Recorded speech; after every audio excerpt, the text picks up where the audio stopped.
The stars had always called to humanity, and 300 years ago, they had finally answered that call with ships that could bend space itself and travel between distant suns in mere days rather than lifetimes. When the first human vessels emerged from hyperspace near the Veluxy homeworld, the crystalline beings had expected conquerors, for that was how every species behaved when they gained the power to reach other stars.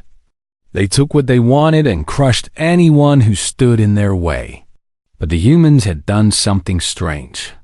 Something that confused the ancient Veluxy hive minds that had seen 1,000 species rise and fall across millions of years. The humans had asked permission to land, and when they were granted that permission, they had brought gifts instead of weapons. Ambassador Chun Wei, the great-grandfather of the man who would one day deliver humanity's darkest promise, had stepped onto Veluxy Prime with a smile on his face and his hands open and empty. He had brought seeds from Earth, medical knowledge that could cure diseases the Veluxy had suffered from for centuries. And most importantly, he had brought respect.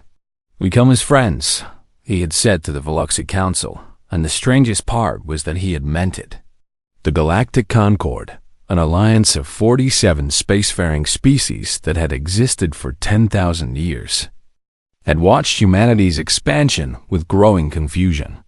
Every other species that had achieved faster-than-light travel had immediately begun conquering their neighbors, building empires of blood and fire that burned bright and then collapsed into ash. But the humans built hospitals on worlds that were not their own. They shared their farming technology with species that had nothing to offer in return. They negotiated trade agreements that were fair to both sides, sometimes even favoring the other party. The Krethar, a warrior species with 4 arms and skin like armor plating, had laughed at humanity's approach. Their war chief, a massive creature named Vorn the Bloody, had once said that humans were nothing but prey animals who had somehow stumbled into the stars. "They are soft," Vorn had declared to his warriors, "and soft things do not last long in this galaxy." The Jael Dominion, a brutal empire that had conquered and enslaved 17 species, had watched humanity with particular interest. Their high commander, Varath Jewel, had built his career on understanding weakness and exploiting it. He had studied human history, or at least the parts of it that humanity had allowed other species to see. He saw people who had once fought terrible wars, but had somehow decided to put down their weapons and embrace peace. To Varath, this was not wisdom but cowardice. A species that chose not to fight was a species that deserved to be conquered. What Varath did not know, what the entire galaxy did not know, was that humanity had not shared its complete history with its new neighbors. Deep in the archives of Earth, locked behind security systems that would kill anyone who tried to access them without authorization, lay the truth of what humanity had been and what it could become again. The world wars, where humans had slaughtered each other by the tens of millions in trenches filled with mud and blood and poison gas. The Holocaust, where one group of humans had tried to completely erase another group from existence with industrial efficiency. The atomic bombs that had turned 2 cities into shadows and ash in the blink of an eye. The Cold War, where humanity had built enough nuclear weapons to destroy their own planet 100 times over. And those were just the conflicts that had names and dates. Humanity's history was written in blood from the very beginning. From the first moment one early human had picked up a rock and used it to crush the skull of another. The humans who walked among the stars knew this history. They carried it in their bones and in their nightmares. They had looked into the darkness of their own souls and had been so horrified by what they saw that they had sworn to never let that darkness out again. Their mercy was not weakness. It was a choice, a desperate decision to be something better than what they had been.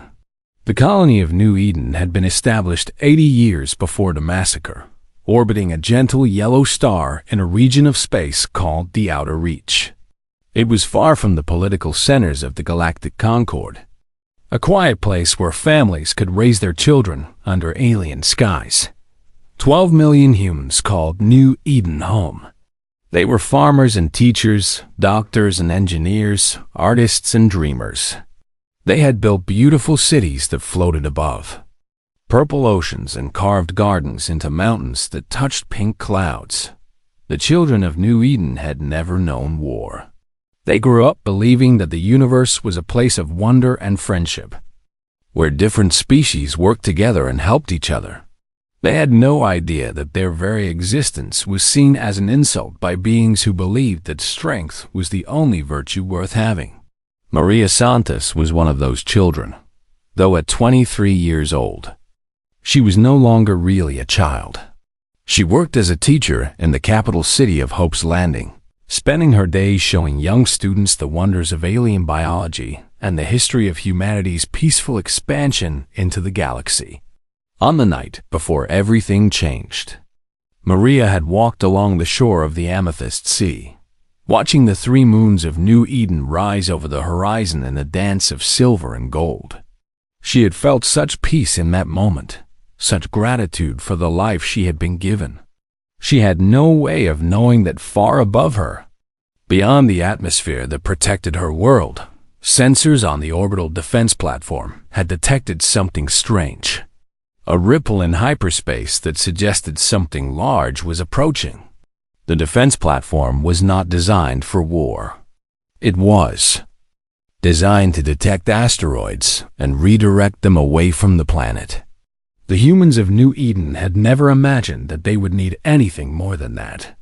In the darkness between stars, 18 Geo warships cut through hyperspace like knives through silk.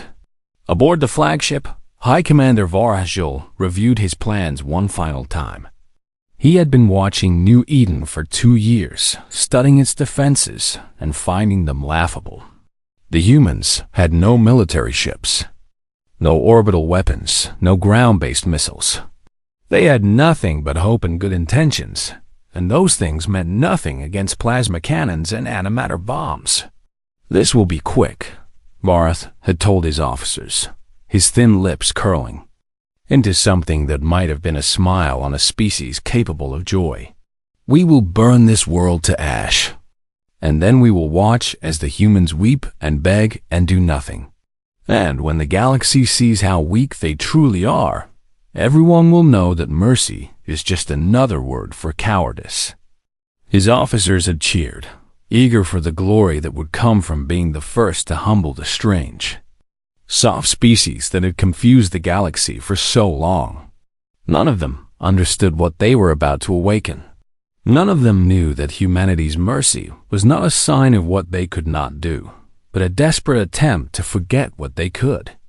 The stars above New Eden shone bright and peaceful, and Maria Santos fell asleep that night, dreaming of the lessons she would teach tomorrow, never knowing that tomorrow would never come, and that her death, along with 12 million others, would remind humanity of exactly what it had spent 3 centuries trying to forget.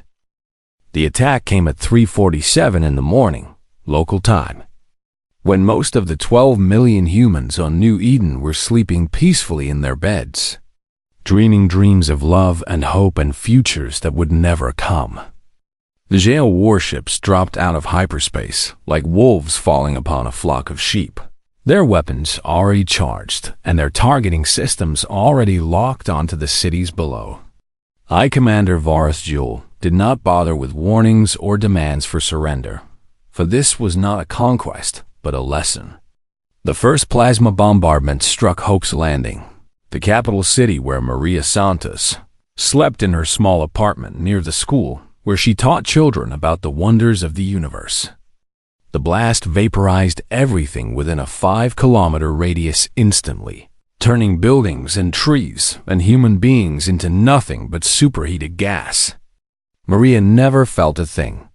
One moment she existed, a young woman with hopes and dreams and a lifetime of possibilities ahead of her. And the next moment she was simply gone, erased from existence along with 300,000 other souls. Across New Eden, the horror multiplied as more plasma beams rained down from the sky. The floating cities over the Amethyst Sea were blown apart, sending millions of tons of debris crashing into the purple waters below. The mountain gardens were reduced to molten slag. The farms that had fed the colony were burned to ash. Some humans had time to understand what was happening. They woke to the sound of explosions and ran outside to see their world ending in fire. Parents grabbed their children and tried to run, but there was nowhere to run to, and the jail ship showed no mercy. A father named Thomas Chun, no relation to the ambassador but carrying the same family name, had pushed his 2 daughters into the shelter beneath their house and had told them to stay there no matter what happened. Then he had gone back outside to help his neighbors, and a plasma beam had turned him into a memory. His daughters, aged 7 and 9, had huddled together in the darkness of the shelter, listening to the sounds of destruction above them, calling for their father in voices that grew smaller and smaller as the hours passed. They would be found 3 days later by search teams, dead from the toxic gases that had seeped into their shelter. On the orbital defense platform, a skeleton crew of 20 technicians had watched in helpless horror as their world burned. They had no weapons capable of fighting back, no way to stop the nightmare unfolding below them. Chief Technician Sarah Williams had sent out a desperate distress call to every frequency she could reach, her voice breaking as she described what was happening. That recording would be played 1,000 times in the days to come, and every human who heard it would feel something cold and ancient stir in their chest. "They are killing everyone," Sarah had screamed into the communicator. "There are children down there. There are families, and they are just burning everything. Please, someone, anyone, help us." No help came in time. The jail warships detected the orbital platform and destroyed it with a single shot, silencing Sarah Williams forever, but not before her message had reached the stars. High Commander Vora Shul watched the destruction from the bridge of his flagship, his pale face illuminated by the fires that consumed New Eden. He felt nothing but satisfaction, for this was exactly what he had intended. "Let them see," he said to his officers. "Let every species in the galaxy see what happens to those who are too weak to defend themselves. Let the humans weep over their dead and do nothing, and let everyone know that the Jail Dominion takes what it wants." The massacre lasted 45 minutes from start to finish. When it was over, 12 million humans were dead, and New Eden was nothing but a burned and broken corpse of a world. The jail warships jumped back into hyperspace, leaving behind a graveyard where a paradise had once stood. They did not even bother to confirm their kill, for they were certain that nothing could have survived the bombardment. But they were wrong about that, just as they were wrong about everything. A handful of humans had survived. Miners working in deep underground facilities, a few families in hardened shelters that had been built to withstand asteroid impacts. Perhaps 3,000 souls scattered across the ruins of their world. These survivors emerged into a hellscape of ash and fire, and they saw what had been done to their home, and they fell to their knees and wept. But even as they wept, they also did something else. They recorded everything. Images of the destruction, footage of the dead, testimonies from the survivors who had watched their loved ones die. Every piece of evidence was gathered and transmitted to Earth, a howl of grief and rage sent across the light years. On Earth, the transmission was received at the United Parliament building at exactly noon Greenwich Mean Time. The chamber was full of representatives from every nation on the planet, gathered for a routine session about trade agreements and environmental regulations. The broadcast interrupted everything. Giant screens around the chamber flickered to life and showed the burning ruins of New Eden, the bodies of children floating in poisoned waters. The last desperate message from Sarah Williams on the orbital platform. For a long moment, there was absolute silence in the chamber. Not a single person moved, not a single voice spoke. They simply watched and remembered and felt something they had not felt in 300 years. President Elena Vasquez of the United Earth government was the first to speak. She was a small woman with gray hair and kind eyes, and she had spent her entire career working for peace and cooperation between humanity and its alien neighbors. Now, as she looked at the images of dead children on the screens around her, those kind eyes turned hard as stone.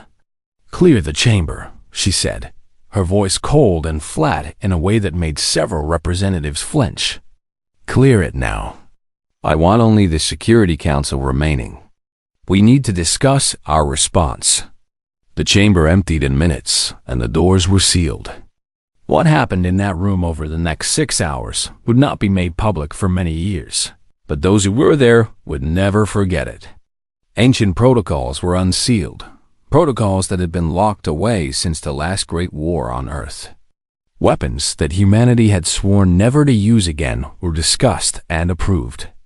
Strategies that had been developed to destroy nations were adapted to destroy star systems. And at the center of it all sat President Vasquez, her face like marble as she listened to her generals describe exactly what humanity was capable of doing when it stopped being merciful. At the end of the 6 hours, she gave a single nod. "Do it," she said, and with those 2 words, she set in motion the end of the Gel Dominion. Ambassador Chen Wei, who had inherited his role from his father and grandfather before him, was summoned to deliver humanity's response to the Galactic Concord. He stood before the assembled representatives of 47 species and spoke in a voice that none of them had ever heard from human lips. "You have watched us for 3 centuries, he said, "and you have thought you understood us. You have called us soft, called us weak, called us prey. You have believed that our mercy was a sign of what we could not do." He paused, and his eyes swept across the chamber like the gaze of something ancient and terrible. "You were wrong. Our mercy was a choice we made because we remembered what we were before we chose to be kind. And now the Gel Dominion has reminded us. They have murdered 12 million of our people, our children, our innocent." His voice rose, filling the chamber with a sound that made several alien delegates step backward in fear. "So hear me now, and let there be no misunderstanding. We are coming for the Gel. We are coming with fire and fury and weapons you cannot imagine. And when we are done, they will be nothing but a memory and a warning." He turned and walked out of the chamber, and behind him, the galaxy trembled at the sound of humanity's mask beginning to crack. After Ambassador Chen Wei delivered humanity's terrible promise to the Galactic Concord, the humans did something that confused and disturbed every other species in the galaxy. They went silent. Within 1 week of the massacre, every human ship had returned to Earth space. Every ambassador had packed up their office and left without explanation. Every trade agreement was suspended indefinitely. Every medical mission was recalled. The borders of human space, which had always been open and welcoming, suddenly bristled with warning beacons that broadcast the same message in every known language. "Entry forbidden. Violators will be destroyed without warning." The Galactic Concord sent delegation after delegation to request explanations, but none of them were allowed past the border. They simply received the same cold message and were told to leave. 3 months passed with no word from humanity, and during those 3 months, the galaxy speculated endlessly about what the humans were doing. Some believed they were mourning their dead in private. Others thought they were building defenses to protect their remaining colonies. The Gel Dominion laughed at all of this. High Commander Vareth Joel, who had been promoted to Supreme Marshal for his glorious victory at New Eden, held a grand celebration in the capital city of the Gel homeworld. "The humans have fled like the cowards they are," he declared to his cheering warriors. "They hide behind their borders and weep for their dead, and they will do nothing. In a year, they will come crawling back to the Concord, begging for protection, and we will demand whatever price we wish." His warriors roared their approval, certain that their Supreme Marshal was right. After all, Had they not proven that humans were soft and weak? Had they not burned 12 million of them without facing any resistance at all? But behind the sealed borders of human space, something very different was happening. President Vasquez had ordered the activation of Protocol Omega, a plan that had been created during the darkest days of the 21st century and updated every decade since then. It was a plan for total war, for the complete destruction of any enemy that threatened humanity's existence. In shipyards that had been mothballed for centuries, workers labored around the clock to build weapons that humanity had sworn never to use again. Antimatter warheads, capable of cracking planets, were assembled with terrible efficiency. Relativistic kill vehicles, simple rods of metal that could be accelerated to near-light speed and destroy anything they hit, were manufactured by the thousands. Deep in the frozen vaults beneath the mountains of Antarctica, scientists in hazmat suits unsealed containers that held nightmares given physical form. Bioweapons designed to target specific genetic sequences. Plagues that could wipe out entire species while leaving others untouched. Viruses that turned living beings into vectors for their own destruction. These weapons had been created during humanity's darkest hours, when nation had turned against nation and the survival of the species itself had seemed uncertain. They had been locked away when peace finally came, sealed behind security systems designed to ensure they would never be used. Now those seals were broken, and the darkness that humanity had hidden from the galaxy was finally being unleashed. But the weapons were only part of what made humanity terrifying. The other part was the people themselves. Military academies that had spent 3 centuries teaching peacekeeping and diplomacy suddenly changed their curriculum. Young men and women who had trained to be negotiators and aid workers were now learning the arts of war that their ancestors had perfected through millennia of killing each other. They studied the trenches of World War I, where soldiers had lived in mud and blood for years, enduring conditions that would have broken any other species. They studied the siege of Stalingrad, where humans had fought house to house, room to room, with their bare hands when their weapons failed. They studied Vietnam, where farmers with rifles had defeated the most powerful military on Earth through sheer determination and willingness to die. And they learned something that no other species in the galaxy had ever truly understood. Humans were not dangerous because of their weapons or their ships or their technology. Humans were dangerous because they could hate with perfect, patient, organized efficiency. A Krethar warrior might fly into a rage and kill a dozen enemies before being brought down. A Gel soldier might fight with cold cruelty until the battle was won or lost. But a human could nurse a grudge for generations, could build entire institutions dedicated to vengeance, could turn hatred into a science and destruction into an art. Admiral Sarah Chun, granddaughter of the ambassador who had delivered humanity's promise, was placed in command of the war fleet. She was 35 years old, with black hair cut short for combat and eyes that had seen too much death in the recordings from New Eden. "I want you to understand something," she told her officers on the day she took command. "We are not going out there to win a war. We are going out there to end a species. Every Gale warship will be destroyed. Every Gale military base will be turned to ash. Every being that raised a weapon against our people will die." She paused, and her voice grew even colder. "And when we are done, we will make sure that no one in this galaxy ever forgets what happens when humanity stops being kind." The first Gale border outpost detected the human fleet when it was already too late. The vessels that emerged from hyperspace were nothing like the graceful trading ships that the galaxy had known for 3 centuries. These were warships, brutal and angular, covered in weapon systems that made Gale sensors scream with alarm.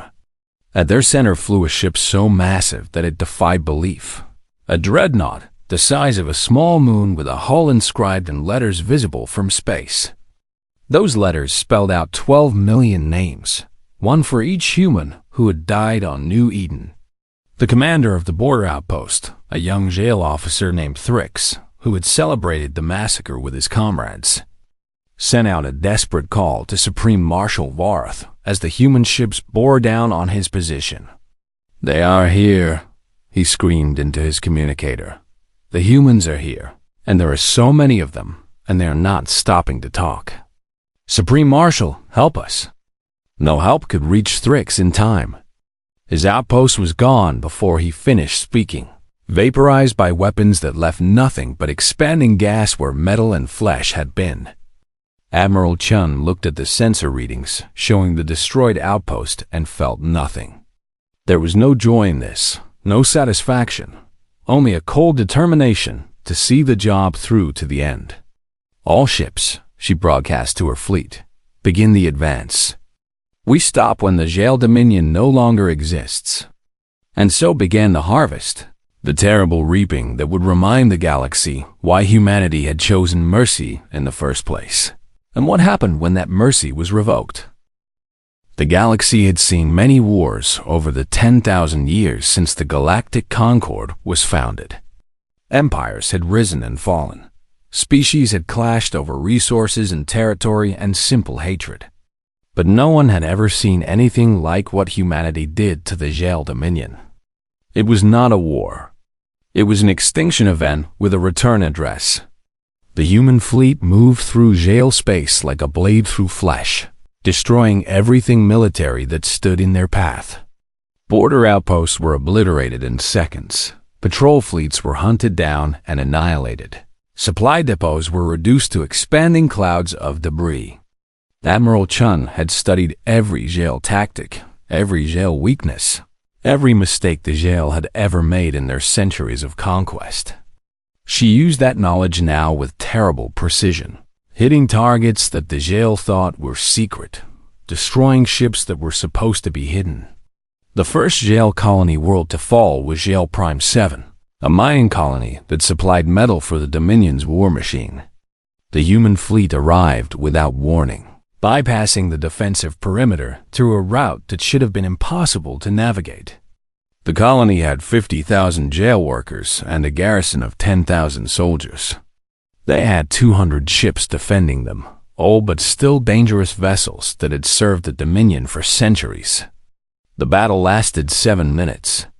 When it was over, every jail ship was debris, and the colony's military installations were molten craters.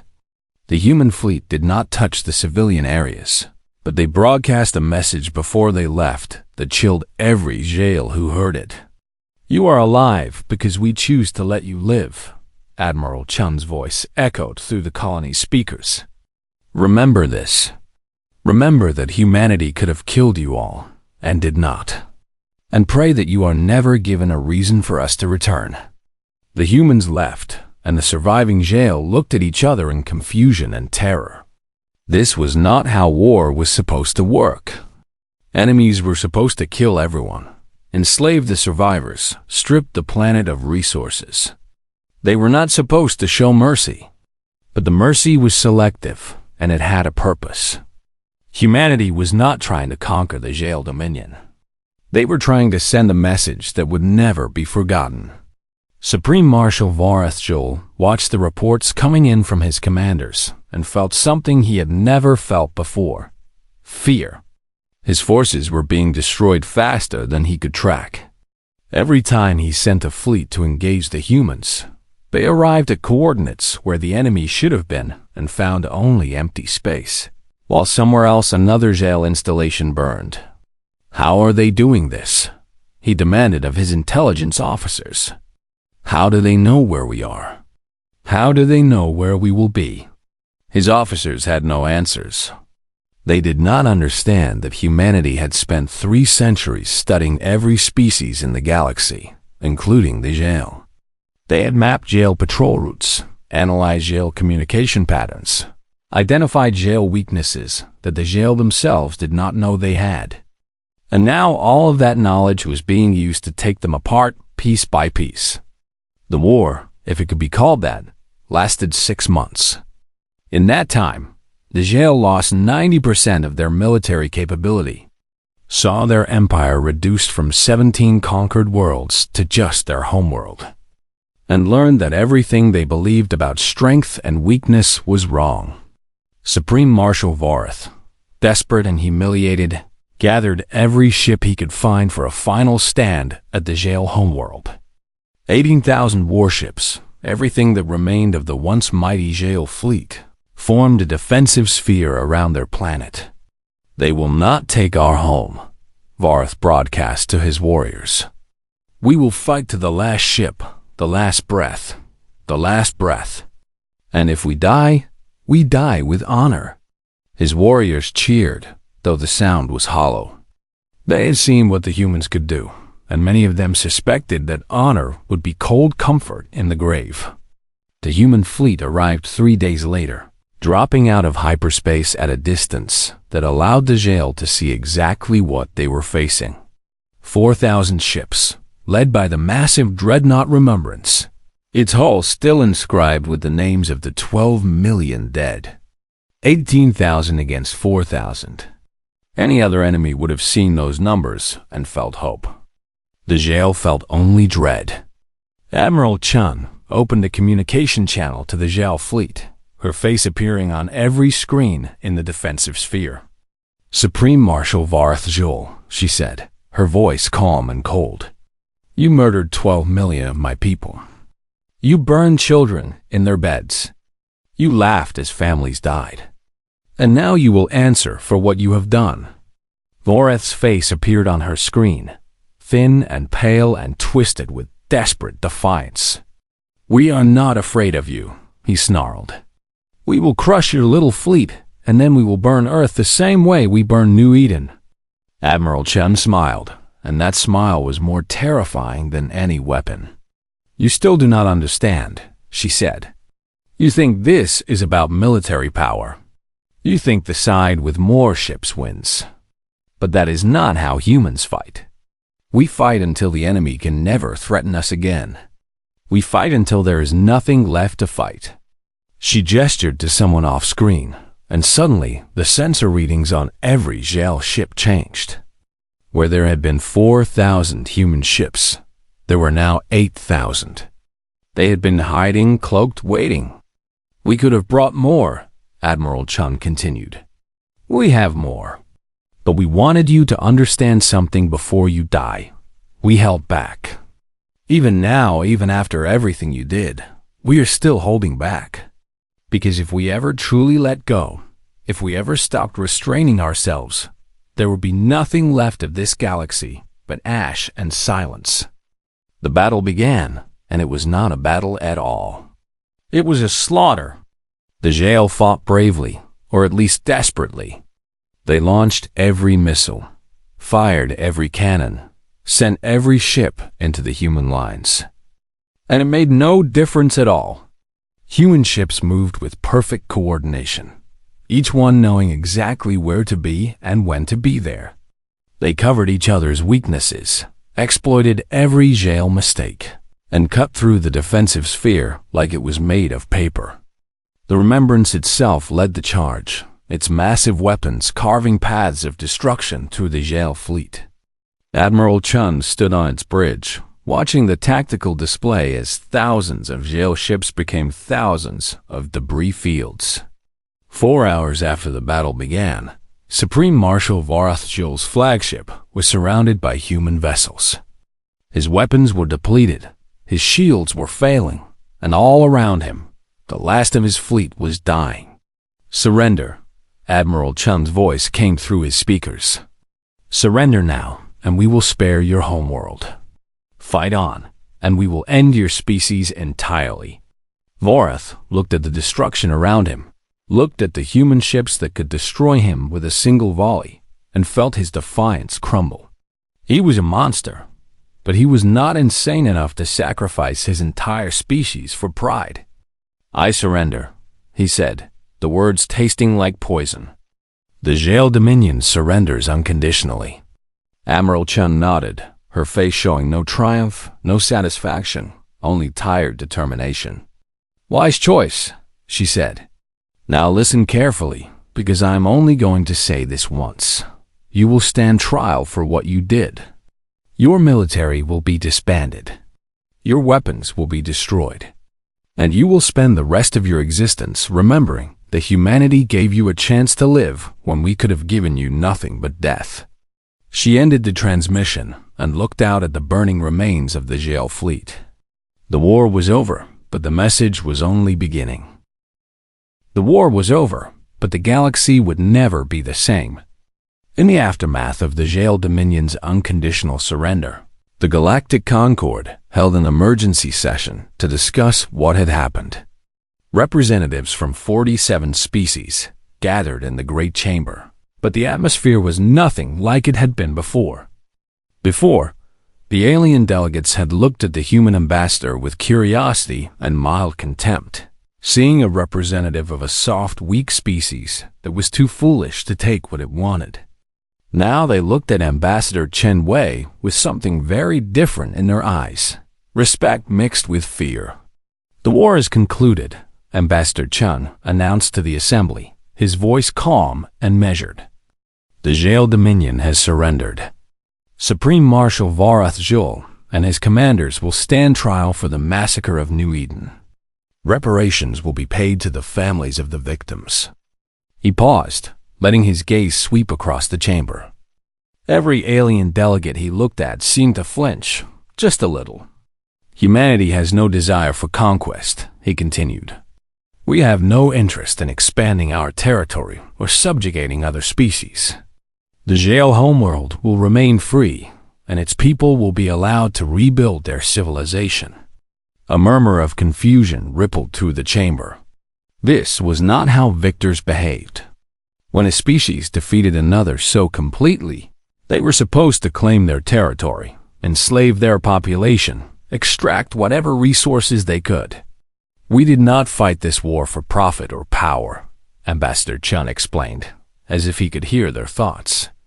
We fought this war to send a message, and that message is simply this. Humanity chooses mercy.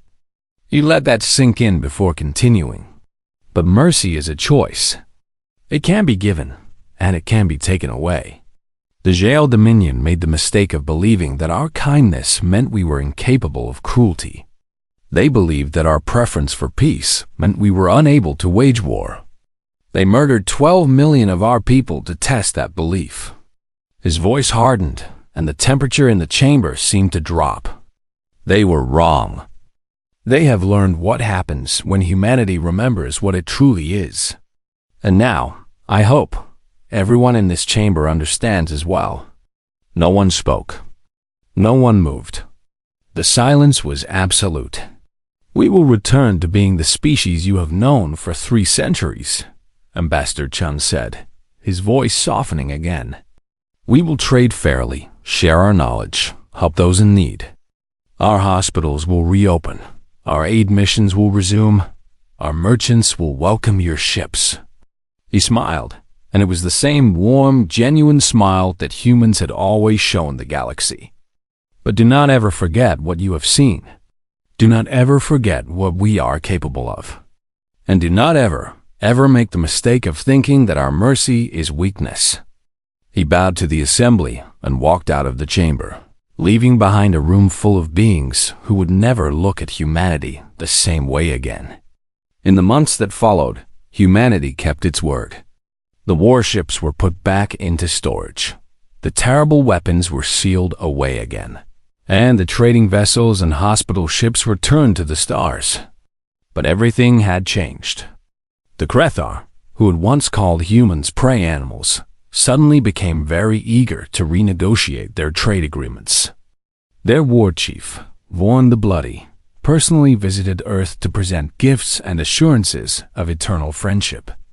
When asked why, he simply said that he had always respected humanity and wanted to make sure that respect was properly communicated. The Veluxi hive minds, those ancient crystalline beings who had seen 1,000 species rise and fall, added a new concept to their collective consciousness. They called it the sleeping danger, and they shared it with every new generation of their kind as a warning about what certain peaceful species were capable of. The other species of the Galactic Concord treated humans with a new level of politeness and consideration. Disputes that had once dragged on for years were suddenly resolved in humanity's favor. Insults that had once been common were never spoken again. And on the burned and healing world of New Eden, humanity built a monument. It was called the Remembrance Station, and it orbited above the place where Hope's Landing had once stood. Inside, 12 million names were inscribed on walls of black stone, one for every human who had died in the massacre. Admiral Sarah Chun, who had led the war fleet to victory, visited the station on the first anniversary of the attack. She walked through the halls of names, stopping sometimes to touch a particular inscription, to remember a particular story. She found Maria Santos's name near the center of the memorial, surrounded by the names of her students and colleagues. The young teacher who had watched the moons rise over the amethyst sea on her last night alive. "I hope you are at peace," Admiral Chun whispered. "I hope all of you are at peace. And I hope that what we did, what we became, will make sure that nothing like this ever happens again." She turned and walked out of the memorial, past the inscription that had been carved above the main entrance. Words that would be read by every visitor, human or alien, for as long as the station existed. The inscription read, "We do not seek war. We do not desire conquest. We ask only to live among you in peace. But understand this, our mercy is not weakness. It is a gift freely given but easily revoked. Harm our children, and you will learn what happens when humanity stops being kind." Years passed, and then decades, and then centuries. The massacre of New Eden became history, then legend, then a story that parents told their children to explain why the galaxy worked the way it did. But no one ever forgot the lesson. New species rose to join the galactic concord, and the first thing they learned was never to underestimate the humans. Never to mistake their kindness for weakness. Never to test their patience or their resolve. And humanity continued to be what it had chosen to be: healers and helpers, teachers and traders, the gentle giants who walked among the stars with open hands and warm smiles. But every alien who looked into human eyes saw something lurking behind that warmth, something old and patient and infinitely dangerous. They saw the shadow of what humanity had been before it chose to be kind, and what it could become again if that kindness was ever betrayed. The mask of mercy was back in place, but now everyone knew it was a mask. Now everyone knew what lay beneath. And that knowledge, more than any weapon or any threat, kept the peace for 10,000 years.